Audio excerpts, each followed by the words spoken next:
First of all, thank you everyone for coming today, and thank you to Advantage for hosting us in this lovely room, which is really a bit of breath of fresh air. You know, the other location was fine, but this one we really, really like. But we're here today to talk about a couple of things. We're here today to talk about NYSE Liffe US, which is the US futures exchange of NYSE Euronext, and some of the product opportunities that are available on NYSE Liffe US. Later this year, we're going to list Eurodollars, 2, 5, 10, and 30-year Treasury futures on this exchange. And the clearing for all these products is going to be at NYPC, a new clearinghouse that is being built as we speak, and it's going through some interesting regulatory approval process. And today's presentation is going to be primarily from Joe Benning, who has a very unique background in terms of trading, risk management, teaching, consulting, exchange, a very rich blend of many, many aspects that underpin our business. He recently joined NYPC in the role of the Chief Risk Officer, so he's going to talk about some of the risk management opportunities that are going to be available through NYPC. And then I'm just going to close towards the end with 5 minutes talking about some of the liquidity provision, market making opportunities that are available to all of you, and some hopefully interesting ideas that we put together so that you can participate in this market from day one. So I'm going to turn it over to Joe now. Okay, thanks. Thanks, Marco. Good afternoon, everybody. We're going to talk about risk for a little bit. You can all hear me back there, right? Okay. We're going to talk about risk a little bit, and we're going to talk about it primarily with respect to the Treasury market. And the first thing I have to do is put this disclaimer up. You'll have to memorize it. There'll be a pop quiz on it after this is over, okay? And so what I'm going to do is put a little perspective on risk. I'm staying at the Club Quarters Hotel on Wacker. Do you guys know where it is? Right? Well, it's around the corner. So they left a note for the guests in the hotel. I'm going to read some of what it says. He said, "You may hear loud effects like low-flying helicopters, gunfire explosions, and more. Do not be alarmed." So here's a picture of outside the hotel. And I said to myself, well, I guess we had to pay extra for that. Until I saw the sign. Of course, they're filming a movie outside, right? So, but what is it, Transformers that they're filming? So let's think about what we really mean about risk and put it in financial market context. And we're going to make a difference between uncertainty and risk. And uncertainty is that we really don't know what's going to happen. Risk we think of in terms of probability, the probability in an adverse event, and if an adverse event happens, what the impact of what that event is. So we're going to say the difference between risk and uncertainty is that risk is quantifiable. That's what you guys are dealing with. You're not dealing with uncertainty, you're dealing with risk. And what's the opposite side of risk? What do you go to work for? Reward. Reward, that's right. So what you're trying to do is minimize your risk and maximize your reward, right? And we're going to think about it this way. The risk is equal to the probability of an event happening times the impact of its happening. That's our framework. That's how we think about it formally as a clearinghouse, and that's what you operate with on a day-to-day basis. Right? Okay, so let's think about what goes on here at the clearinghouse, and we can say this. The clearinghouse is going to promote capital efficiencies. Why? Because the way we're going to margin is through using value at risk. We're going to use VAR-based margining, and the idea is that it's going to reflect true economic risk in the positions that are taken. That's the first thing. The second thing is that there's some product innovation here that's going to be important to your business. And basically what it boils into is what we refer to as locked-in deliveries. Today, if you do a cash versus futures trade, right, and you want to go into the delivery process, even if you don't do the delivery process, somebody else is going to do the delivery process. And ultimately, cash and futures contracts converge as you go into final delivery, right? That convergence is what keeps the prices right. So far, so good. What's the problem with making deliveries these days? What's one of the dangers? Have any of you guys ever actually gone through the process of making a delivery of Treasury bonds against futures? What's one of the big dangers or risks? Risk? Getting the trades in the box. Yep. Yeah, you got to put the bonds in the box, maybe earlier, maybe more bonds than you need, because you can't afford to fail because the fines are onerous, right? So what we've done now is change the delivery process so that once you serve notice that you're going to make delivery, those bonds are now locked into the DTC netting system. You don't have any fail risk anymore. If there's a fail, it's DTC's problem, not yours. And as a result, we would expect that people will be more interested in trading the spot month, and there will be more liquidity and better prices for the rolls. Okay? So, okay.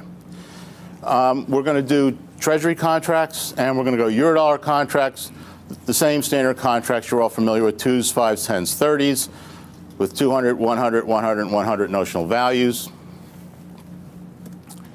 And we're going to do the same types of Eurodollar contracts. 1 million notional value, $25 01s for 90-day contract, et cetera, et cetera, et cetera. Okay? Okay. Let's think about risk, reward, and the term structure, otherwise known as the yield curve, because that's where we're going to talk about how we're going to manage risk. So, everybody's familiar with the shape of the normal yield curve? Okay. And long rates are, generally speaking, higher than short rates, right? Why? Why would they be? Right, and what types of risk? Well, I mean, how do we define those types of risks? By how long? Okay, default, inflation. Who says default? Yeah, interesting topic, right? Well, yeah, possibly. But here's one thing we have to think about, and this is part of what goes into creating the prices. Right? The U.S. prints its own currency. So there's no reason to expect the U.S. would ever default, but there is reason to expect that there could be inflation.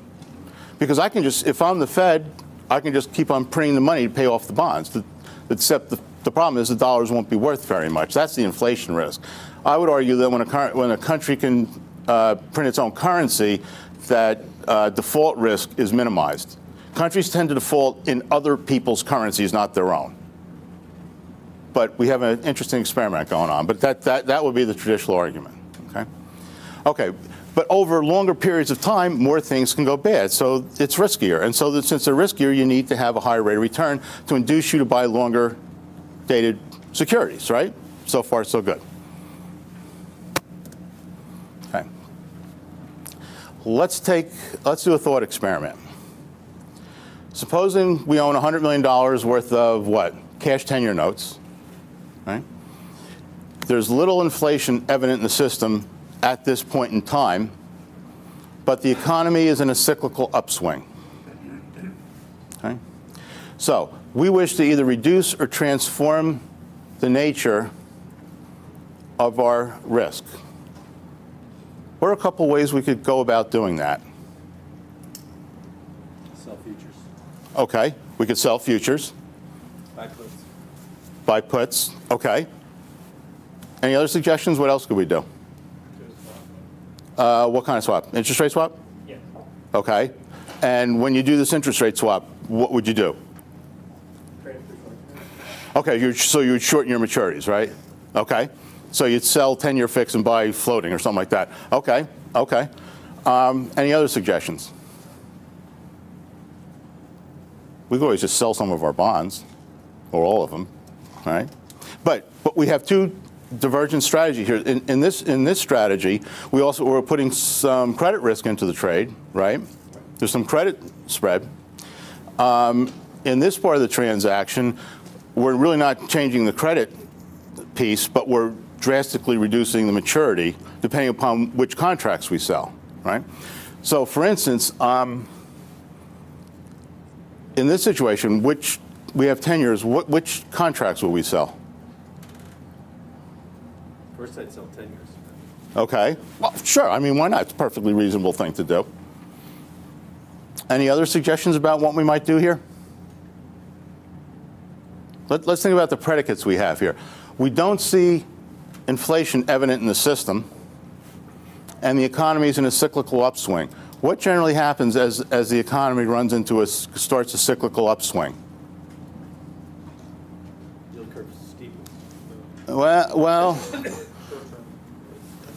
who's saying? Somebody said something about short term? Okay, and why do short-term yields go up? Right, the policy rates go up, right? Right? So let's take a look at this. The curve can do lots of things, but basically we have three types of these curves. One, positive, long rates are higher than short rates, flat when they're pretty much all the same, or negative when long rates are lower than short rates. Okay? So let's look at some of the circumstances when that happens. So what I'm getting at here is when we look at risk and how to manage this risk, we have to look at what today's situation is, but we also kind of have to put it in historical context. Right? So let's look at the history of the 2-year, 10-year yield spread. What I've done here is I've taken the 10-year note yield and subtracted the 2-year note yield. Okay? So the more we are, if it's 0, that means the curve's flat, same yields, 10s and 2s. Right? If it's above 0, that means it's positive. It's below 0, it's negative. In your booklet, can you see this on the booklet? Are there gray lines on the graph on your booklet? Okay, good. Okay, those gray lines indicate recession time periods. Okay, and what we're going to see is that pretty much every time there's been a recession from 1953 on, the yield curve has gone positive, and sometimes extremely positive, like it is now. Right? And vice versa, when we're in strong economic growth, heading towards the end of the cycle, the yield curve then tends to go negative. Right? So that gives us a hint from a strategic standpoint of what we might want to think about with respect to managing not just interest rate risk, but risk along the curve. Okay. So given this set of parameters, that there's little inflation evident in the economy, but there's a cyclical upswing that's going to start, we might think in terms of short rates going up faster than long rates do and a flattening of the curve. And if that's the case, one strategy would be to sell short-term securities to hedge the long-term securities in anticipation of that curve flattening. Okay?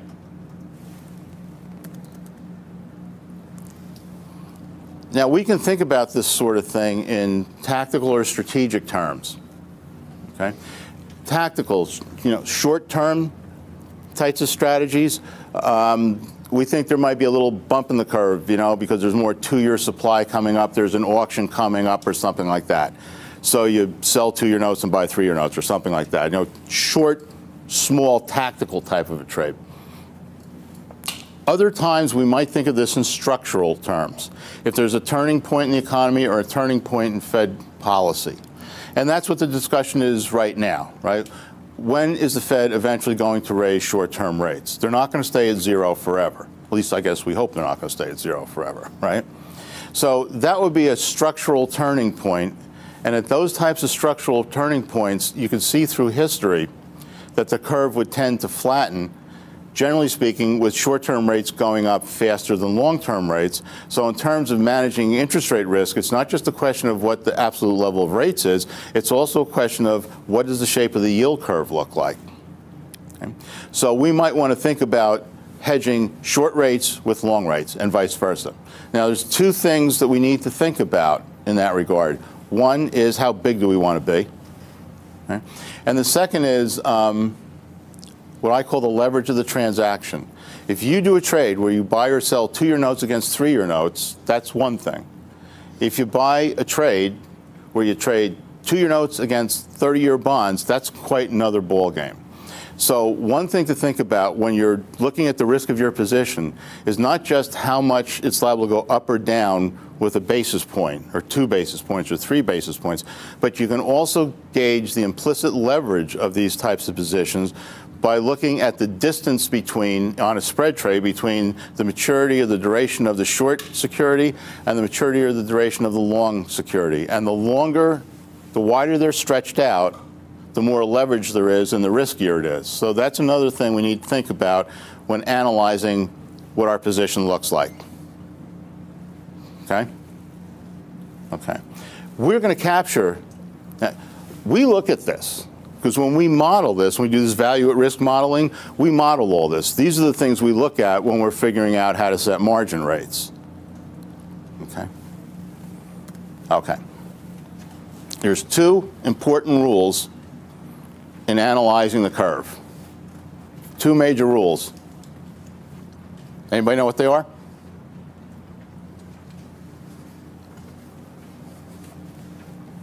Don't get in the way of quantitative easing. Real close. I'm with you there. Very close. Here's rule number 1. Don't fight the Fed. Okay? Never, ever, ever, under any circumstances, fight the Fed. They're going to win. They're way bigger than anybody here. That's rule number 1. Apprise the man wearing the hat. What's rule number 2? Don't forget rule number 1. All right? Fed policy dominates the curve. It's really, really, really important to watch what the Fed says and does. It dominates the shape of the curve. Because not only does the Fed set short-term rates, it sets expectations about what inflation and the curve are liable to look at going forward. So it's real important to pay attention to the Fed. Okay. All right, so let's think about this. Now we have a general overview of how these things work. We have an idea of what we're supposed to look at. So how do we actually go around implementing these types of strategies, right? First, you have to decide on your strategy type and your risk parameters, how much risk you're willing to take, how much risk you want to bring down in your position, how much leverage between the long and short side. There's all those types of considerations. 2, consider market dynamics. If everybody is thinking about the same thing at the same time, you might have a little concentration risk in the market you need to think about. The second thing is, we said that long securities were riskier than shorter securities, right? So we need to create a risk weighting scheme in order to equalize long-term and short-term securities. Now what we want to do is convert those risk factors from cash securities into futures so we can see how they pair up against each other. And the next 2 are probably the most important of all. Once you decide what you're going to do, run a simulation to see what happens when the market goes up or down or sideways. Okay? And then finally execute. Trades on paper look great all the time. You actually have to do the trade to see what happens. So here's what we're going to do.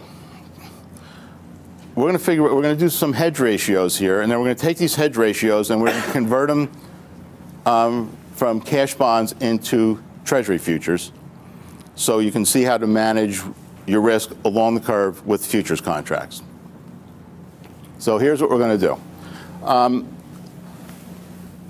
Are you familiar with DV01s? Using DV01s to calculate? Some are, some are not. All right, so we'll take a quick run through on how to take a look at this. I'm going to take here, when I did this, 2 different cash notes. One was the cheapest to deliver against the 5-year note contract at the time I did it. The other was the cheapest to deliver against the 10-year contract. Okay? So the first one, they're 2 1/8 of 14. They're at the time yielding 181. So what I'm going to do is I'm going to say, okay, if they yield 181, what price do they trade at? And that price would be 101.3593. Just plug it into Excel or Bloomberg or whatever and get the yield, right? The next thing I'm going to do is I'm going to change the yield by 1 basis point, and I'm going to see what the price is, and I'm going to multiply that by 1 million bonds, and I'm going to see what the P&L effect is of a 1 basis point change in that bond, okay? And it's going to turn out per million. So it's going to turn out to be $435, round numbers. So if the 5-year at that point in time moved 1 basis point and you had $1 million position, you would either make or lose $435, round numbers, per million bonds. So far, so good? All right.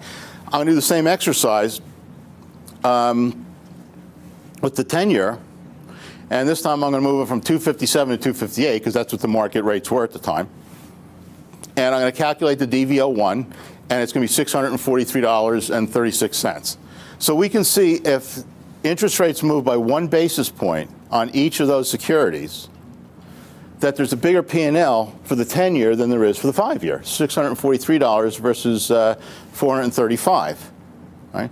So what we're going to do to equalize the 5-year and the 10-year is to create a hedge ratio. And what that's going to be is the DV01 of the 10s here divided by the DV01 of the 5-year, and now we have a hedge ratio of 1.48. It takes 1.48 5-years to equal 1 10-year, all things being equal. That's the idea. Okay? Right. Now, I can do that with every cash security on the planet and get a hedge ratio for every note against every other note. But that also means that I can do it in futures. Why? Because futures prices are anchored by the cheapest deliverable cash bond. And arbitrageurs are either going to buy the cash and sell the futures or vice versa, depending upon which is cheaper or which is richer. So as a result, I can use the cheapest to deliver cash bond to back into an equivalent DV01 for a futures contract. And the way I'm going to do that, I'm going to say the futures DV01 is equal to the cheapest to deliver DV01 divided by its conversion factor.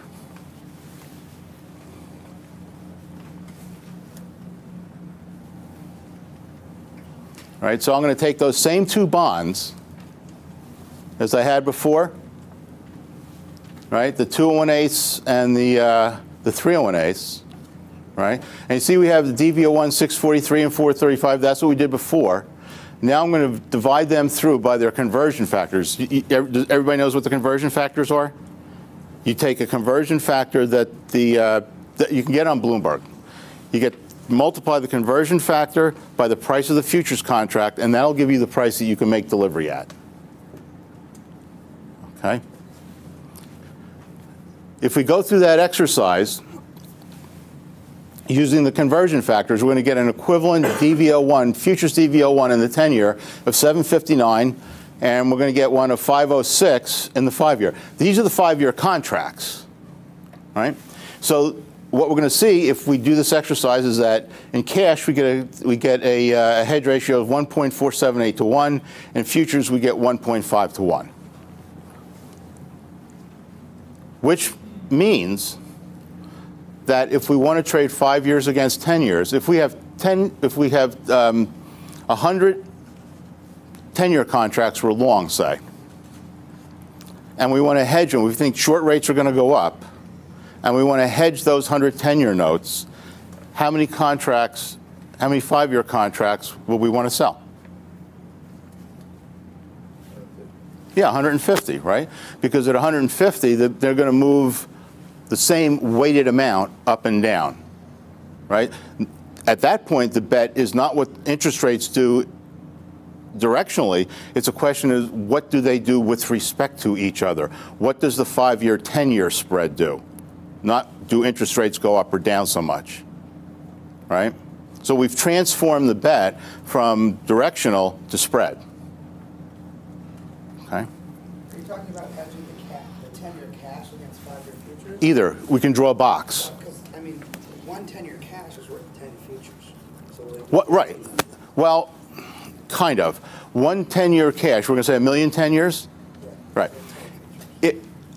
Technically speaking, they would have the same notional values, Yeah, notional. right?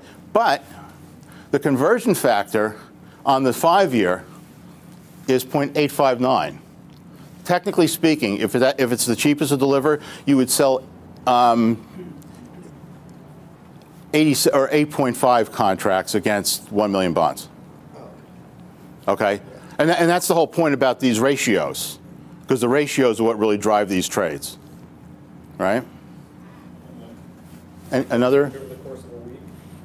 I'm sorry? Factor, how volatile is that conversion factor? The conversion factor stays the same for each contract cycle. So March, June, Sep, Dec, from The entire length of for that contract. And then it'll switch for the next contract and so on and so forth. So you don't have to look 3 weeks later to see if No, at the first level. But having said that, there are other factors come into play, which means that those hedge ratios are not stable. As interest rates change, those hedge factors are going to change. And so you're going to kind of want to constantly update them because of a thing called convexity. The relationship between changes in rate, there's not a linear relationship with changes in rates and changes in price. So you want to constantly update them, which is why it's important to run these simulations. So I'm sorry? why is there a conversion factor?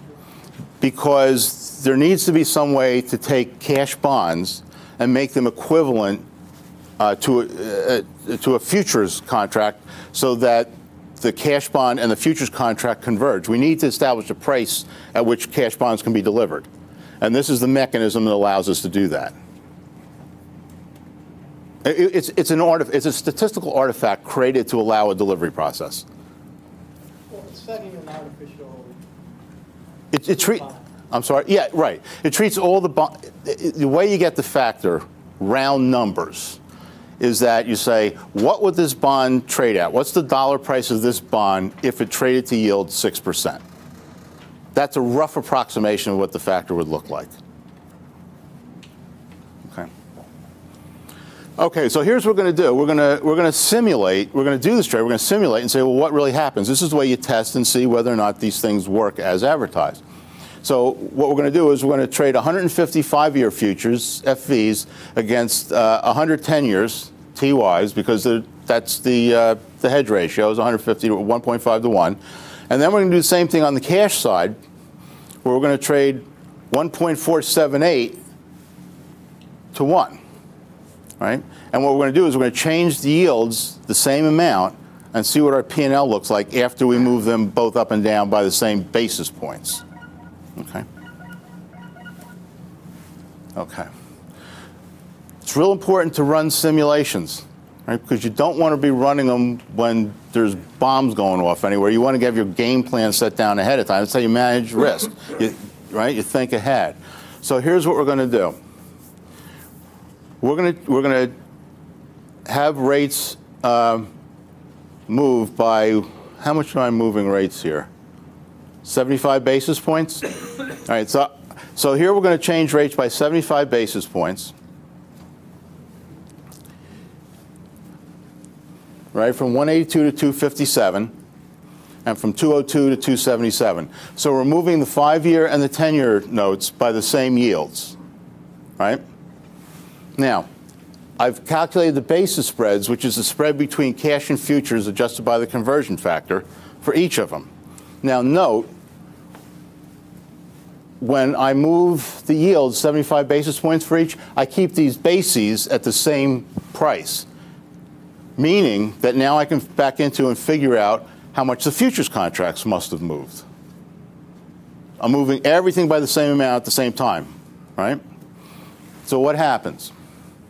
I'm going to do a P&L, and on the basis of those prices, I'm going to lose $150,000 on this side of the futures trade. I'm going to make $150,000 on this side of the futures trade. I have zero P&L. Right? And the same thing is going to happen over here. I'm going to lose $127,000. I'm going to make $27,000. I'm going to lose 58 bucks. So you can see that these securities have moved, both the futures and the cash, when you move the prices 75 basis points, have moved risk adjusted precisely the same amount. So now you know how much each cash bond and each futures bond is likely to move with respect to each other. Whether it's cash or futures doesn't matter. You have a giant grid of weighted correlations here to work with. And now you know what the risk is. If you go through these exercises, you know what the risk is of every single bond compared to every other bond, all things being equal. And when I say bond, I mean futures contract as well. Okay. These DV01 weights that are critical for analyzing what your position is can be used all across the Treasury curve. They can also be used with Eurodollars and used with trading the TED spread, which is the spread between Treasuries and Eurodollars. Okay. One thing we have to note is, from one of your comments, is that these DV01s are not stable. They'll change as the market changes, so you have to constantly update what the DV01s are to make sure your hedges are where you want them to be. Okay. If you do a cash-cash hedge, there's carry costs for repo and reverses. That's also in futures. It's built into those prices. Okay. Traders typically use DV01s to weight their trades, to do their hedges. For margin purposes, we don't use DV01s. We do what we call VAR. We do value at risk calculations. And we do these calculations based on historical market data. Right?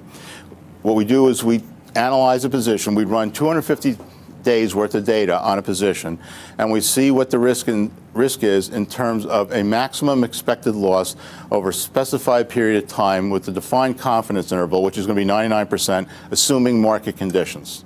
That's how we analyze the positions that come through the clearinghouse, and that's how we set the margin. We don't do DV01s. This is a bit more sophisticated. And we use these historical data to do it. Okay. So that's, I'm sorry? 1 day standard deviation? No. Well, here's what we do. Here's a broad outline of how it works. We take 250 days. We take your portfolio, your longs, your shorts, the whole ball of wax, and we say, what would the portfolio? What's the P&L today based on yesterday's closing prices? Then on the day before's closing prices. Then on the day before's closing prices, we go back 250 days. Okay? That's what we do for futures. If you have cash positions, for clearing members that have cash positions, we do the same procedure, except not for the previous days, but we do a 3-day lag. And we do a 3-day lag because we're going to make the assumption we can clear out the futures position in 1 day, if called upon to do so. We're going to take 3 days to clear out the cash position. And so we margin in a single pot based on 1 day for futures and 3 days for cash. And we create a net margin that way. It gets way more complicated than that, but that's the basic idea. Okay? If it's futures only, 1 day. 250 days, and we figure out what the 99th percentile is, essentially establish the margin that way, except that, so, yes? Well, okay, so you gave the example of 110 versus 155. So Yeah, right. That's right. Move, right. And it had no P&L. That's right. We haven't had a 75 basis point move in the past year, so would that be a margin? Oh, no, sure we have. Sure we have. Long bonds, we're yielding, I'm going to say, close to 4 3/4 about 6 months ago, 4 months ago, and they traded at 380 the other day. So we've moved almost 100 over the last 6 months in bonds. Short rates haven't done anything. I mean, 3-month bill is what, 14, 15 basis points? It's been there for 2 years or something, right? I'm sorry? Would that like no margin? No. There would be a minimum margin level, right? But for instance, if you have the way it's calculated, if you had positions that were highly correlated on opposite sides of the margin, opposite sides of the market, you would, for instance, have much lower margin requirements than if you were just, say, long outright or short outright. We're not unique in that regard. I mean, that's what clearinghouses do. Right? Because if you're long or short outright, it's clearly riskier than having a hedge position. The question is, how much risk? And statistically speaking, where do you draw the lines in terms of how much credit, in effect, the clearinghouse is willing to give you? Yeah. I just said you are using the the historical VAR. So in the historical VAR, you are saying that you are taking 250 days in consideration, right? Yep.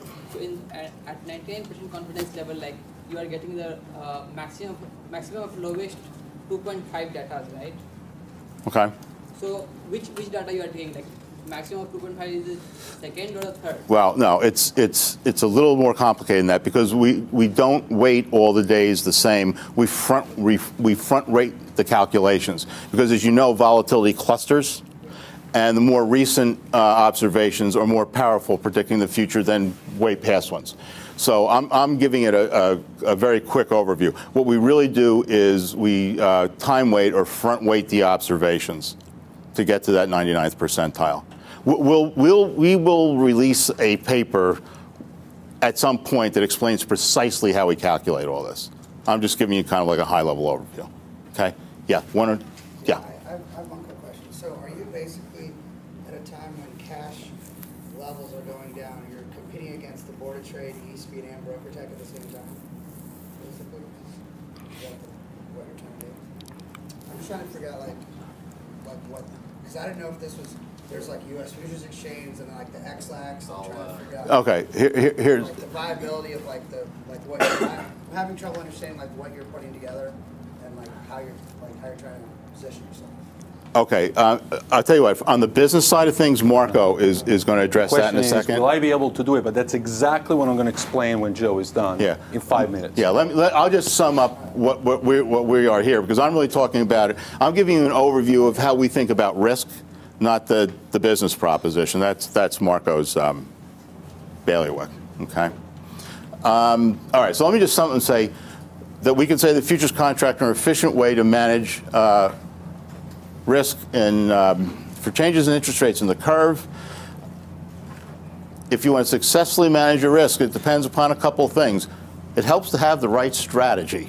I mean, you have to be right in what you're trying to do. You have to implement, and you need to get the risk weights right, and that's probably the most important thing. Most of the street uses implicit DV01s to figure out what their futures risk is. That's an exercise you should do periodically so you have a good handle on where you stand. You should run simulations to see what happens if the market runs up or down or changes so you know what's liable to happen if those situations happen. And one final thing to take note of is that these DV01s, these risk weights, are dynamic. They change as the market changes, so you kind of have to constantly update so you know where you stand in the market. So that's kind of an overview of the way we look about risk. And Marco will give you an overview of the business proposition. Okay? Okay. Thanks. Let me see if I can find. Oh, here, I can get it for you. So that's a great question because Joe really spent the last 20, 30 minutes focusing on our risk management approach when looking at futures and cash on a combined basis in a single portfolio. So what I'm going to try to do is I'm going to try to spend a few minutes on, thank you, Joe. Let's see, how do we page forward? How about this? On NYSE Liffe US, which is the name of the US Futures Exchange that is going to list the US Treasury as well as Eurodollar futures and options products. And it's the US Futures Exchange that is going to clear through NYPC, New York Portfolio Clearing, the clearinghouse that applies the risk methodology that Joe described at a high level. So NYSE Liffe US is a live US futures exchange today. We trade precious metals products as well as a number of equity-based MSCI index futures products. And what we're going to do later this year is make available the full suite of US interest rate products, 2s, 5s, 10s, 30, as well as Eurodollars, available on this platform. So we looked at the US future space and we said, well, what do we have to do to build an additional liquidity pool for these US interest rate products? Something that will be credible, something that will be attractive to you, something that you would look at and say, hey, maybe I'll have a look at this and trade some. And we looked for that kind of, the magic, the secret sauce, and we said, well, you know what, one thing is not sufficient. You really have to do a lot of things, and they all kind of have to line up at the same time if you want to be able to be credible and build trading opportunities for your clients. So here's what we thought. Well, you need the right products, you need the right partners, you need the right technology, you need the right distribution. There are a number of absolutely necessary conditions that need to be in place for you to be able to put this platform together. But then you also need a catalyst. You need something new, you need something unique, something that really has a clearly differentiated value proposition relative to what's available today, which is extremely established, efficient, and that's what everybody trades today. So we thought, well, let's look at history and see what we can learn. We found all sorts of examples in the past where competition took the form of low fees, short-term special deals, tradable intraday front-end liquidity, but really what we thought that we couldn't find a successful example was anyone building an alternative clearing mechanism that would provide capital efficiencies that would be at least as good as, if not superior, to what is available today. And that's how we came up with the idea of building a new clearinghouse and entering a partnership with DTCC. DTCC is the clearing utility that clears through their DTC division all the equities in the United States and securities products. And then they have FICC, Fixed Income Clearing Corp, which is where they clear treasuries, agencies, mortgage-backed. They have all the repos. So we thought, well, there already exists an extremely efficient and established platform that looks at futures portfolios on a holistic basis and offers the maximum capital efficiencies available to traders of futures and holders of futures open interest.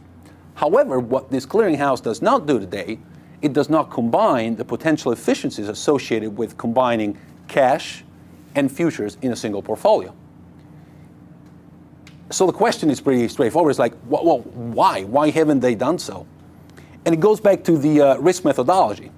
If you are using, let's say, SPAN to calculate risk across a futures portfolio, you certainly look at risk in a certain way, and you're able to quantify things for your clients and users of futures in a certain way.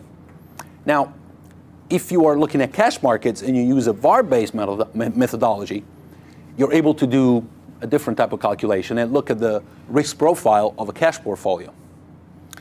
But of course, while the combination of the two seems to make a lot of sense from an economic, capital, and intuitive sense, you know, if I have all the open interest in cash, I would be willing to combine my cash positions with the futures pool of open interest as long as the combination occurs in my side of the trade, right?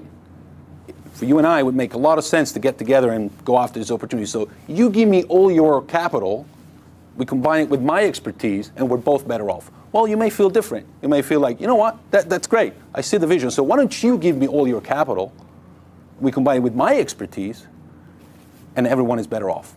So that was one issue that the incumbent could not resolve. We can, because we don't start with an established pool of open interest. So we were able to work out a deal with DTCC and come up with a concept of New York Portfolio Clearing, the clearinghouse. But before we got there, we also thought, hey, we've got to have some partners. I mean, the combination of things that I described. Well, how about we talk to some of the firms out there in the market and we see if they find our vision credible and realistic and attractive. And we negotiated with many, many different parties, and we were able to put together a group of equity investors in the exchange with 3 banks. You see their names and the logos there, and 3 firms, Citadel, GetGo, and DRW, that you all know. And so this firm decided to buy a significant minority of the equity available on the exchange. Their shareholders, they have the exact same market access, fees, access to information as every other member and client of the exchange. The difference is that they actually bought some of the equity that we made available on this platform. Then, of course, we looked at the products and we said, well, talking to clients, we actually had some kind of interesting product innovation ideas, but the decision we made collectively with our clients, consulting with the market, was we're already introducing certain differences from the way risk management is going to be performed and the way we're going to combine the cash and futures instruments in a single portfolio. So you got to walk before you run. We decided to choose the products that are very well known, very established, that everyone knows. So we're not trying to reinvent the wheel there. Of course, what's innovative, what's unique, as I said, is the risk management approach. And let me be perfectly clear. The advantages associated with combining cash and futures instruments in a single portfolio are not available to 100% of the clients using cash and futures out there. You need to be a common clearing member of NYPC, the Futures Clearinghouse, and FICC, the entity that clears the cash trades. So we're not claiming that our approach is the one single answer to everyone's trading needs or positions, but what we are very confident about is that there is a very significant portion of the marketplace, and typically this portion of the marketplace is represented by clients that hold significant open interest on other clearinghouses right now. These clients will derive very tangible and real benefits by combining their futures hedges with their cash positions in a single clearinghouse. Now, once you have the catalyst of some real order flow from the futures markets and the cash markets that finds its natural place from a capital efficiency standpoint on a new clearinghouse, then of course the idea is to attract all the other participants in the marketplace and hopefully offer a diverse order book full of different types of participants that is going to offer opportunities to all of you guys to trade. Since you know the products, you know the market model, it's also very convenient that Advantage is going to be a clearing member of NYPC, so you're going to be able to have seamless access from a technology and connectivity standpoint, as well as clearing to NYSE Liffe US, which you have already, as well as NYPC. I wanted to spend a moment on the reason why today we didn't dive down into VAR and all sorts of details about how we're going to perform risk management. It's because we have to be very transparent about one thing, which is we are making good progress with the regulators in terms of the regulatory approval for the new clearinghouse. The market, the U.S. Futures Exchange, NYSE Liffe US, is already approved, live and trading. NYPC, the clearinghouse that is going to clear our rates products, is going through the regulatory process right now. So it's always very prudent and appropriate, while you're still going through the regulatory process, that we're here to tell you about the idea, to give you a sense about the opportunities. The details will be available in very granular form as soon as we are able to market much more proactively and much more aggressively. This is a new concept. It spans across the securities markets as well as the futures markets. So this little tiny exchange, NYSE Liffe US, that is going to clear through his new U.S. clearinghouse for rates, is now taking this clearinghouse through approval by the CFTC for the futures component. So it's going to be a DCO, a designated clearing organization, so a U.S. futures clearinghouse. Through the SEC, because in order for FICC to implement certain rule changes, you need explicit SEC approval to make sure that the combined risk methodology looking at futures and cash is approved by the SEC.